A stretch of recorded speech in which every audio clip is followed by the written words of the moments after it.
Sir embryo freezing ఎందుకు చేస్తారు? Embryo freezing కొన్నిసార్లు చేయాల్సి వస్తుందండి.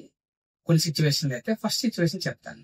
ఎంబ్రియోస్ నార్మల్ గా తయారవ్వాలంటే మనకి ఐవీఎఫ్ స్టిమ్యులేషన్ ఇంజెక్షన్స్ ఇవ్వాల్సి వస్తుంది. ఆ స్టిమ్యులేషన్ ఇంజెక్షన్ లో ఫాలికల్స్ గ్రో అవుతాయి, ఎక్కువ ఊసెట్స్ వచ్చే అవకాశం అయితే ఉంటుంది.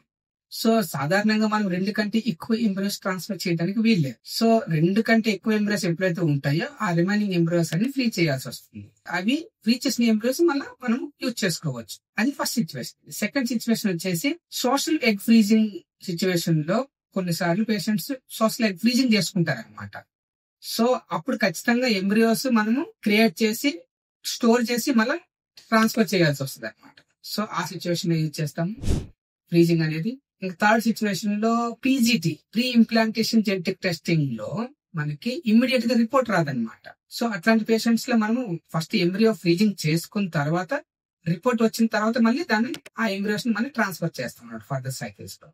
సో ఇట్లా 3 సిచ్యువేషన్ లో మనం అయితే ఖచ్చితంగా ఎంబ్రియో ఫ్రీజింగ్ అయితే చేయాల్సి వస్తుంది. It is not mandatory for everybody, but we need to do the freezing some cases.